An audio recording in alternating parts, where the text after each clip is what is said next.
Hello, Core 4 Momentum Tribe. I'm your host, Jessica Thompson, Doctor of Physical Therapy, passionate about all things women's health and pelvic health.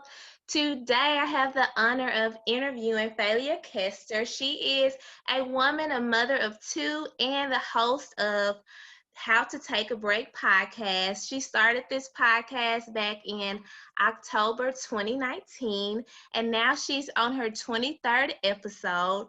She has already impacted so many, and today I get the pleasure of interviewing her about how we can take a break as women, as working women, and as mothers.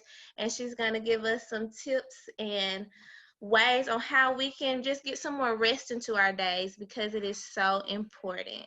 So how are you today, Phalia? I am doing wonderful. Thank you so much for having me on. I'm so happy that you're able to speak with us today. Let's just jump into it. What made you start the How to Take a Break podcast? Well, interestingly enough, I was coming off of a break. I was on a break. I was actually on a relationship break. And it caused me to do a lot of self work and a lot of reflection on my life on three areas: career, money, and relationships. And in doing that work and just looking back on my health and things like that, that it got me to this point. The podcast was born because I just started meditating on the word break and how to take a break, and how, especially as women, we don't know how to do that. And I thought that it would be a good catalyst to helping women in particular, but anyone in general who was feeling overwhelmed. Why? I mean, why do you think that is? Because I agree. I think that women in particular, we have the hardest time with taking breaks. Why do you think that is? I think that, society and maybe our upbringing, we can bring it down culturally as well, but women are always in this push to do it all, right? There was this whole lean in movement some years ago about, you just lean in and you can get to the front of the workforce. You can do this. You can have a job. You can have a family. You can come home and cook the bacon. And I think we're chasing this kind of image that's idealized and it's not really reality. And I think in trying to chase these images, trying to do it all and try to meet up to maybe these standards that we feel that society has or that we set for ourselves, we just keep working and we work and work and we don't take a break. Yeah. It's almost like we forget to, because like you said, Yes. you're thinking about the workforce. If you're in a relationship, you have a spouse, you have children, hobbies, church, whatever it is that you're involved in, and you think about all the things you have to do, and it's like taking a break is not on that list. Right.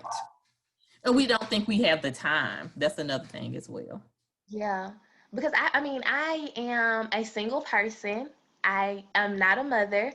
I'm just a working female, and I can say that for me, the moment that I wake up in the morning, I'm getting dressed, I'm getting breakfast, I'm driving to work, I'm doing work, I'm coming home. A lot of times I'm bringing work home.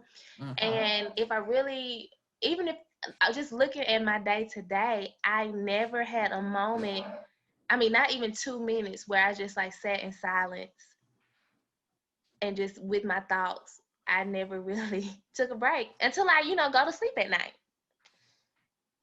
And that is an issue that I think we're dealing with, and we find ourselves in that moment, and it's that pivotal moment when we find ourselves in the midst of doing it all, doing all these things, and recognizing when you get home and you sit down that you haven't sat down all day, and then you have to stop and ask yourself, why is that, and how can I master time in this way where I recognize that I need to take a break. Mm-hmm. And I do think that people recognize, okay, it is important to take a break, but it's just so low on the priority list that a lot of times it gets skipped. So, why do you think it's important to take a break? Because you need a reset. You need a reset. Um, And if you don't do the reset, your body, your mind will shut down and reset for you. And I'm gonna go. So I'm also a public health scientist with the government, and public health science is a field I hear referred to as population science in a way, where we look at the impact of your environment and your genetics and what that does for a person. And one of the biggest things that's been coming out, and it'll be interesting to see the numbers after the pandemic, is women's health. Younger and younger women are being affected by heart disease, strokes, and diabetes. And that number goes up in the African American community. And so that's why I think it's so important for us to take a break, because what happens when you can't work? What happens when you can't go to the church and volunteer for all these things? What happens when you can't run behind your kids and their 50,000 things? So it's like you have to consciously take a break just for yourself, just to allow your body to reset. And it could be, like you said, sitting for 5 minutes in stillness. It could be taking a walk by yourself for 20 minutes, but we have to take a break because our bodies were not designed to go 24 hours. And that includes your mind. These were not designed to be these nonstop things. We are a machine, and just like with any machine, the machine needs rest. The machine needs a break. I'm so happy that you brought up the increased rates of diabetes and high blood pressure and heart disease in younger people, especially younger African American people, because taking a break is literally tied to that. If you look at the science of it, and we talk about the autonomic nervous system and the parasympathetic and sympathetic branches of that. So your sympathetic nervous system is your fight or flight. That's it helps us deal with fear and anger and stress. And then we have the parasympathetic nervous system. That's our rest and digest. That's the branch that allows us to be calm, to sleep, to digest food properly. So the sympathetic nervous system increases your blood sugar. It increases your heart rate and your respiratory rate. It inhibits gland secretions to conserve energy. So all of these things are happening in that sympathetic nervous system, the fight or flight, the one that's upregulated by stress, right? But on the flip side of that, the parasympathetic nervous system kind of puts that in check. That's our rest and digest system. So if we're in a long-term stress from our job, our personal life, from this pandemic, whatever, it can be problematic because it can increase your blood sugar, your blood pressure, and cause those digestive concerns and lead to those chronic diseases, the diabetes, the hypertension, the heart disease. So that on the science side of it all, that's why it is so important to rest. Mm-hmm. Um, I like that. That was very detailed, but it was good. And, I think it helps a lot of people to kind of hear that breakdown as well, of how your body works and why you need to rest these different systems in your body, because we can tell you to take a break and things like that. But sometimes you need to hear the scientific breakdown to maybe get it for some people. yeah, and I mean, it definitely helps me because you hear people say take a break, you should rest, and you just hear stuff over and over again, and it becomes so mundane, and you never really understand like the why. Like, why should I really? But if you hear how closely linked it is to these chronic diseases that are preventable a lot of the times, but are deadly, so once you hear that link, it makes it so real, and I think people will taking a break more seriously. As a mother, like I said, I'm just a single person, and it's hard for me to take a break. Just me. I'm only taking care of me. But for you, as a mother and as a working mom, how do you make time for breaks? I have to be intentional about it. And I think that's the biggest piece of advice for anyone looking for break time, but especially for mothers, is that you have to be intentional about it. For me, with my work day, because I have the podcast, I have the regular 9 to 5 jobs, I have 2 kids, and other things that I do. I have friends. I have I'm dating. So I've had to look at my schedule and figure out, for me, getting up earlier has worked out well. So I clock in to work at 7, so I wake up at 5:45. And in that time at 5:45, I work out. I just sit and watch the news and drink coffee, but it's quiet. And so that gives me my silent time. I might have like a little personal project or something that I work on. I'm big about taking a break for, different things that you want to accomplish. So I use that time before logging into my actual 9 to 5 job at 7 to do that. I also schedule breaks at the end of the day. I have a little nighttime ritual that is literally in my phone. Like I have little things pop off starting at 8:30 with bedtime prep, 30 minutes for reading, 30 minutes, to have some tea and do certain things. But I had to be intentional about that, and I had to communicate that with family and friends. Like, this is what I need to take a break. So it was intention. You have to be intentional. Wow, that's so good. I will say I may be the opposite of you because I think waking up before 6 a.m. is just ungodly. I can, oh my goodness. Even on the mornings when I have to be at work at 7 a.m., like I may be crawling out of bed at like 5:50 and it's killing me. That was actually this morning, actually. Um, so, I mean, what tips would you have for people who are more like night owls and the early morning routine for like stillness is not for them? What can we do? You should set a night routine.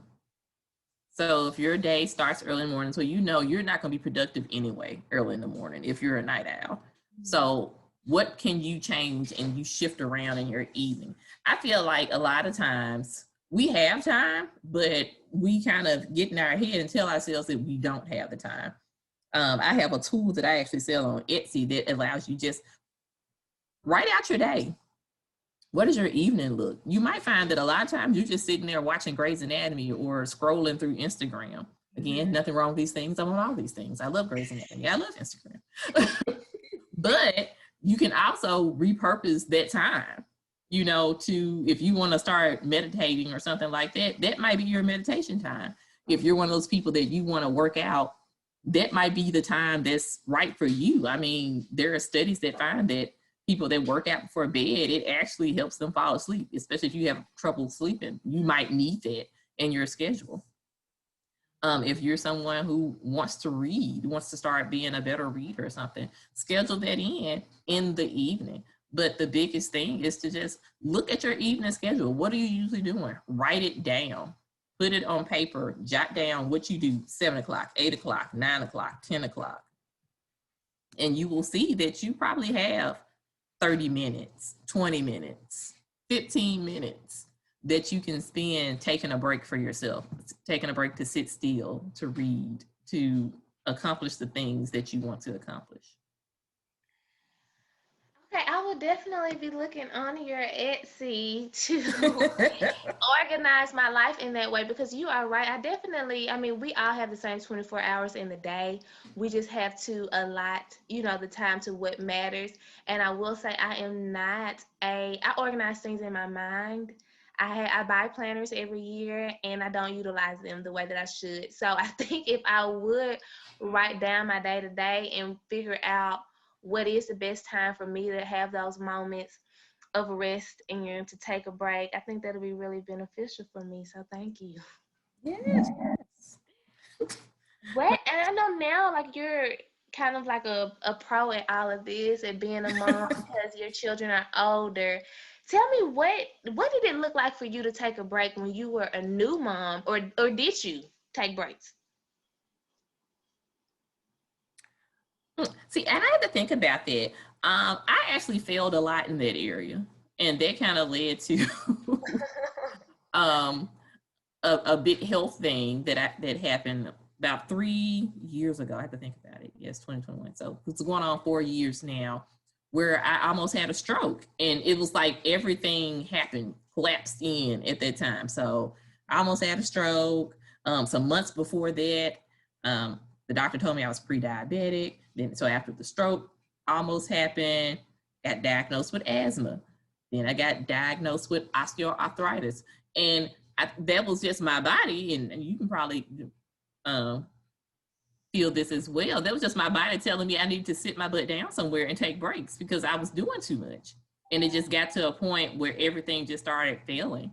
And so that was another reason I started on this journey. So no, I was terrible at this when my kids were young because I thought that I had to do it all. As they got a little bit older, before this happened, I would try to carve out different times to do stuff with myself and with the kids, or just really be by myself, but not like I should have. Mm-hmm. I did not have myself together. So that's another reason I have the podcast, to try to help other people not make the same mistakes that I did. Wow, that is a powerful story, and I'm so glad that you are on the other side of all of that. But I mean, and it's amazing how everything we just said that ties into rest and your nervous system and your body and the effects on the rest of your body. That's literally what you had going on. Yeah, that's crazy. But you were able to, recognize it and get the, help that you needed from your providers and not have a stroke and not have diabetes. And now you are exercising regularly and taking breaks. And I'm sure your body thanks you for it. Oh, yeah. It was one of those things, especially being someone with a background in public health. The signs were there all along. I was just bopping along. And not listening. So yeah, being on the other side and feeling the difference is like, now my body's attuned to knowing that I need to take a break. I can start to recognize now when I feel certain things happening. Mm-hmm. So that is so good. So good. I mean, I guess you could say that, now looking back on it, you definitely would have done things differently. But was there ever a time where you felt guilty because of all of the titles that you were holding as a mom and your career and all of that? Was there ever a time where you felt guilty for prioritizing your self-care? Oh, yeah, definitely. And it's actually kind of funny because last year, 2020, my word was selfish for the year. And yes, and it was a challenge to myself. And there were definitely a couple of times during that time period, because, when you become selfish and you start saying, selfish to me is really about saying yes to yourself more, mm-hmm. and no to other people. And it's creating that boundary. Mm-hmm. So yeah, I definitely had a lot of times, especially with the kids, where I would say no to certain things and assert myself and set certain boundaries, because I was like, no, I need to go and do this for myself. I need to go out and date. I need to go and do like a trip by myself, and this can't be you. So yeah, there was some guilt about it, but it also, I think, worked for them because I saw them exerting their boundaries more as well. So we got to know more things about each other during that time. And I think especially when you have girls, they need to see that. Mm-hmm. For sure.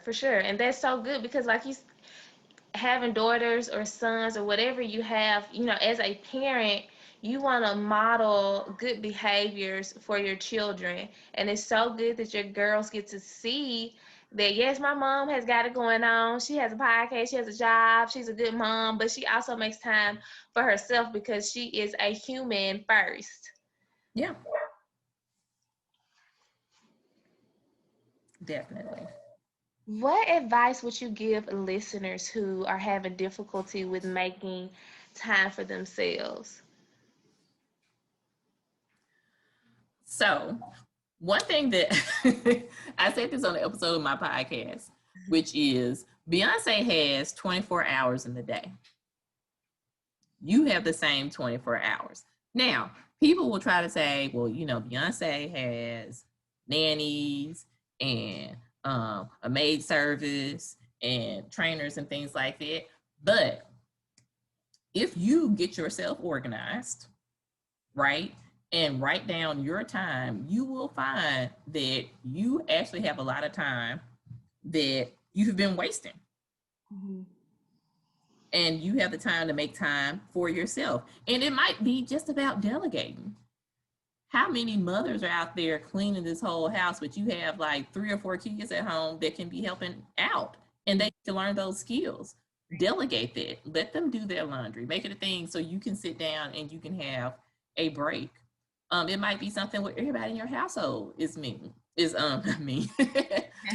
is busy and wrapped up, and you know, you're working, especially now, you're working so many long hours, you may not have time to cook all the time. Delegate that information out. There is no shame in paying for someone to, you know, a meal service to come deliver meals to your house, or to you can pick up 3 or 4 different meals for your family a week. It might be, if you research it, cost comparable to going to the grocery store. There's no shame in having a maid service coming to your house 1 or 2 times, because you know what that does? That gives you more time for yourself. That gives you more time with your kid. If you're going to take a break to be with your kid, that gives you time to take a break to read, because you don't have to come around cleaning your house and doing all this laundry all the time. So you take a break and delegate the time. So I guess my biggest advice would be that you have the time. You have the time. Find a way to take a break, to write down what your schedule looks like. You can do this on your own, or you can visit my Etsy for the tools that we have for that. There's an assessment tool to look at your career, your money, and your relationships. There's the time tool as well. But write these things down so you can know what you have working with, because a lot of times we do have the time. It's just we can't see it. We're so wrapped up in what's going on that we can't see it. So you have the time, and you need to take the time, because you don't want in the end for your body to make you sit down. You want to sit down on your own accord. Mm-hmm. That's true, because you were very blessed, and you know, some people are not as blessed. Oh yes. My cardiologist basically told me for the first time, I thought that my blood pressure was, you know, one thing, and she was like, no, your blood pressure was like 235 over 100. She said, we were looking at you to figure out how you were talking to us. Oh my gosh. Yeah. Yeah. Well, So if nothing else made anyone listen, pay attention and take breaks importantly. That right there definitely made me listen. yes, take a break. Take a break. And I mean, different ways to take a break, guys, is like we mentioned earlier, it really resting kind of helps to put that sympathetic, that stress, that fight or flight nervous system in check. And it can look like exercise for 30 minutes a day, getting a massage, mindfulness, meditation. I recently started yoga, and it's helped me just taking a moment to breathe and do deep breathing. Coloring, like those kind of like almost mindless activities, can really activate the parasympathetic nervous system, the rest and digest nervous system, because it just increases your present awareness, and really activates that rest for your body. We can. So, Phalia, tell us how we can go to Etsy and get the information that we need, that I need to schedule my nights so I can get breaks. Yes. Well, the simplest thing is to find me on Instagram. That is at @PMKester, Kester. And so if you look in my bio, there's a link in my bio that will take you to listen to episode of my podcast. I also write articles on taking a break for Medium on their In Fitness and Health section. And you will see the link to my Etsy account that has different break leg, y'all. It might cost you a bag of potato chips, but they are not very expensive. Okay, great. So yeah, thank you for giving us that information. And I will leave some links to those accounts in our resources for today's episode. So thank you so much, Phalia, for sharing your story with us and telling us why it is so important to take a break and giving us resources to utilize after this episode.